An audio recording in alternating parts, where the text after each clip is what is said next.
नमस्कार, स्वागत है आप सभी का स्टडी आपके यूट्यूब चैनल पे। और मैं हूं सुजीत वर्मा। इस वीडियो में हम लोग पढ़ेंगे सीटेट पेपर 2 के लिए ज्योग्राफी। एसएसटी पेपर 2 का है, ज्योग्राफी क्लास 8 का है, एनसीईआरटी बुक से लिया गया। इसमें आपको समरी के तौर पे मिलेगा मेन पॉइंट, ठीक है। तो इसमें हम लोगों ने काफ़ी कुछ पढ़ लिया था, जो कि आज पढ़ना है। लास्ट चैप्टर है। अब चुना पत्थर, शक्ति संसाधन, परंपरागत स्रोत, ये सब जो है ना हम लोग पिछला वीडियो में पढ़ लिए हैं। यदि आपने इससे पहले का वीडियो नहीं देखा है तो चैनल पे जाइए। चैनल पे प्लेलिस्ट बना हुआ है, क्लास बाय क्लास करके आप वहाँ से एक एक करके आप देख सकते हैं उसमें, ठीक है।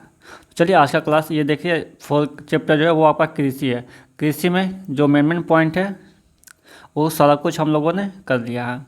और आज का जो चैप्टर है वो हमें पढ़ना है छठा चैप्टर, जिसका नाम है मानव संसाधन। बस ये क्लास 8 का जो है वो ज्योग्राफी का ये लास्ट चैप्टर है। क्लास 6, क्लास 7, क्लास 6, 7, 8 का हमने पॉलिटी और ज्योग्राफी बता दिया है, ठीक है। अब बचा सिर्फ हिस्ट्री क्लास 8 का, जो कि इस क्लास के बाद होगा। तो आपको मैं बता दूं कि प्रत्येक दिन 6 बजे PM 6 PM में पेपर 2 के लिए वीडियो अपलोड होता है और पेपर 1 के लिए सुबह में मॉर्निंग 9 बजे 9 AM में वीडियो अपलोड होता है। अभी तक लाइव क्लास नहीं दिया जा रहा है, अभी तक अपलोडेड वीडियो ही आप लोगों को मिल रहा है। तो आप इससे वीडियो को देख करके सीटेट में अच्छे नंबर आप ला सकते हैं। तो चलिए आज का क्लास स्टार्ट करते हैं, जो है हमारा छठा चैप्टर मानव संसाधन। लोग ही एक राष्ट्र के सबसे बड़े संसाधन होते हैं। यानी जो लोग हैं राष्ट्र के, वो ही क्या हैं, सबसे बड़े संसाधन होते हैं। कैसे? प्रकृति की देन केवल उस समय महत्वपूर्ण होती है जब वह लोगों के लिए उपयोगी होती है। यानी लोग जो है वो खुद ही संसाधन है, क्योंकि अपने ज़रूरतों के चीज़ों के लिए वो खुद उसका संसाधन को क्या करता है, जुटाता है, संसाधन खुद बनाता है। जैसे हमें एक स्थान से दूसरे स्थान जाना है, तो जाने के लिए पहले लोग क्या पैदल जाते थे। धीरे धीरे क्या हुआ, लोगों ने सुविधा खोजना शुरू कर दिया। तो सुविधा खोजना शुरू कर दिया तो लोग उस पर काम करने लगे और फिर उस चीज़ को वो पा लिए। आज जाने आने में कितना आसानी होती है, कम समय में पहुंच जाते हैं। तो इस तरह का जो संसाधन जो है हम लोग यूज करते आते हैं और उसे डेवलप करते हैं। तो वही बात कहा जा रहा है कि लोग ही एक राष्ट्र के सबसे बड़े संसाधन होते हैं। प्रकृति की देन केवल उस समय महत्वपूर्ण होती है जब वह लोगों के लिए उपयोगी है। यानी प्रकृति में जो है बहुत कुछ दिया है, लेकिन हम लोगों के लिए जो महत्वपूर्ण है, ठीक है, उसका ही उपयोग करते हैं। जिसका काम ही नहीं है उसका क्या उपयोग करेंगे। बस जैसे प्रकृति ने दिया उसी तरह से उसका प्रकृति के अनुसार चल रहा है। नेक्स्ट पॉइंट है आपका, भारत सरकार के अधीन एक मानव संसाधन मंत्रालय है। भारत सरकार तो है ही, लेकिन उसके अधीन में भारत सरकार के अंडर में एक मानव संसाधन मंत्रालय है। 1985 में इस मंत्रालय का निर्माण लोगों के कौशल को बढ़ाने के लिए किया गया था। यानी भारत सरकार के अधीन जो एक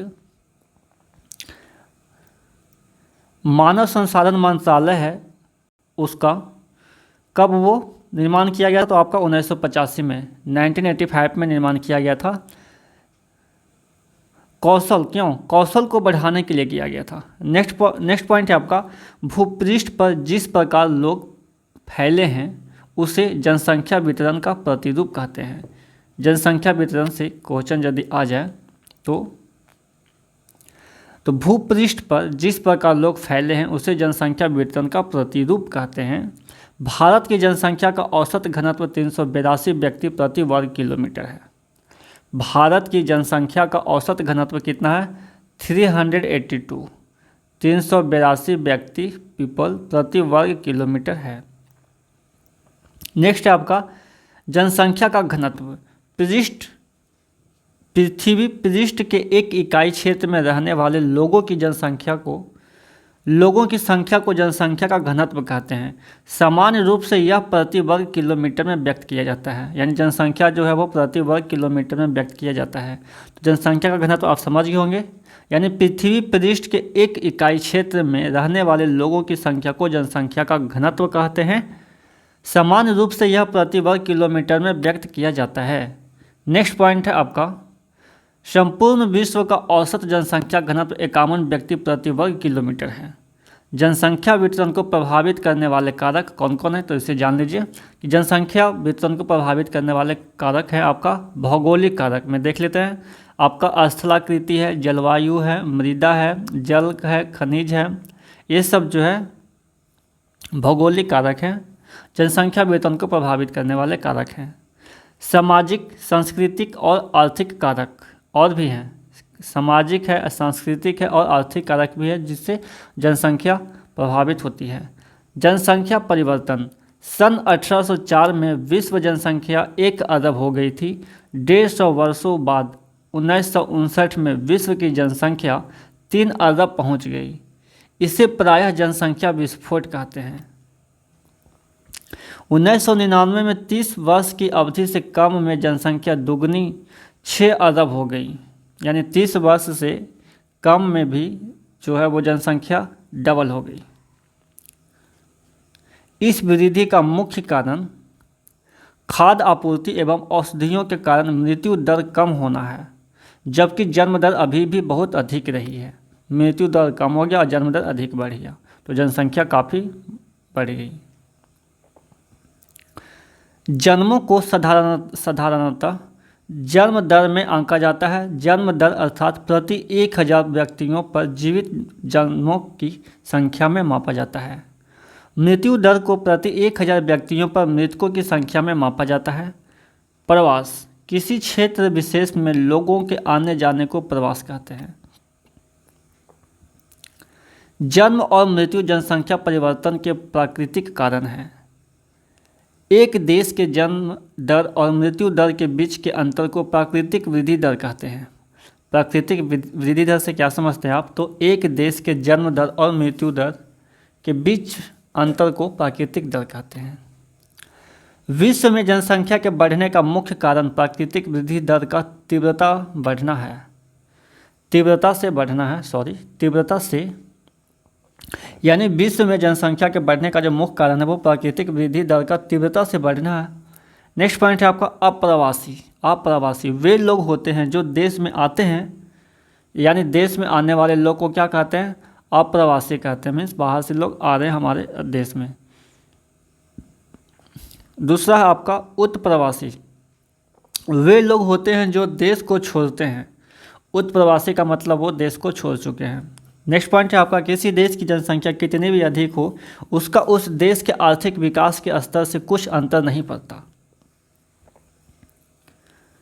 उदाहरण के लिए बांग्लादेश और जापान की घने बसे देश हैं, लेकिन जापान बांग्लादेश से अधिक आर्थिक रूप से अधिक विकसित देश है।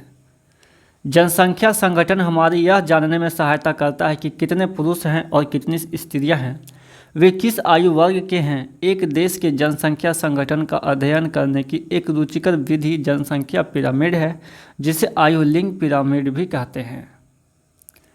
पृथ्वी की सतह के अंदर दबी शैलों से खनिजों को बाहर निकालने की प्रक्रिया खनन कहलाती है। 6 चैप्टर में आपका था वहाँ पे, यहाँ से कुछ इंपॉर्टेंट क्वेश्चन है। यानी पृथ्वी की सतह के अंदर दबी शैलों से खनिजों को बाहर निकालने की प्रक्रिया को खनन कहलाती है। यानी यह सीटेट में प्रश्न आया हुआ इसलिए अलग से लिखवाया गया है। तो खनन से आप क्या समझते हैं कि पृथ्वी की सतह के अंदर दबी शैलों से खनिजों को बाहर निकालने की प्रक्रिया खनन कहलाती है। खनिज जो कम गहराई में स्थित है वे पृष्ठीय स्तर को हटाकर निकाले जाते हैं, इसे विवरित खनन कहते हैं। गहन वेधन जिन्हें कूपक कहते हैं। इस पॉइंट को थोड़ा ध्यान से देखिएगा, इससे क्वेश्चन आया है। अधिक गहराई में स्थित खनिज निक्षेपों तक पहुंचने के लिए बनाए जाते हैं, इसे कूपक खनन कहते हैं। कूपक खनन क्या होता है, कूपक क्या होता है, विपरीत क्या होता है, खनन क्या होता है, ये सब क्वेश्चन देता है। पेट्रोलियम और प्राकृतिक गैस धरातल के बहुत नीचे पाए जाते हैं, उन्हें बाहर निकालने के लिए कूपों की खुदाई की जाती है, जिसे प्रभेदन कहते हैं। प्रभेदन कैसे, पेट्रोलियम का निकासित कैसे किया जाता है, निकास कैसे होता है, तो प्रभेदन के द्वारा। सतह के निकट स्थित खनिजों को जिस प्रक्रिया द्वारा आसानी से खोद कर निकाला जाता है उसे आखनन कहते हैं। आखनन यानी जो सतह के निकट स्थित खनिज होते हैं, तो जिस प्रक्रिया से के द्वारा आसानी से खोद कर निकाला जाता है उसे क्या बोलते हैं, आखनन।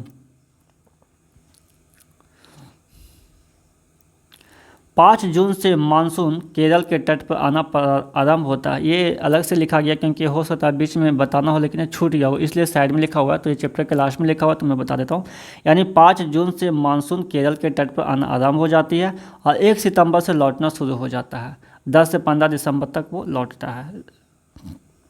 यानी अगर जो पूछे कि भारत में मानसून कब आता है तो 5 जून को। कहाँ पे आता है सबसे पहले तो केरल के तट पे आता है और लौटने का समय क्या आता है 1 सितंबर। चलिए, तो इस वीडियो में बस इतना ही था। आप सभी लोगों का बहुत बहुत धन्यवाद। यदि आप मेरे चैनल पर नए हैं तो चैनल को सब्सक्राइब कर लीजिएगा और बेल आइकन को प्रेस कर लीजिएगा। यदि आपने पहले से सब्सक्राइब कर लिए हैं तो आप वीडियो को लाइक शेयर कर सकते हैं। तो चलिए फिर नेक्स्ट वीडियो में मिलते हैं हिस्ट्री के साथ, जो क्लास 8 का हिस्ट्री रहेगा। और वीडियो को डिस्क्रिप्शन में टेलीग्राम का चैनल लिंक दिया हुआ है, आप वहाँ से टेलीग्राम पे भी जा सकते हैं और वहाँ पे आपको PDF में मिलता रहेगा।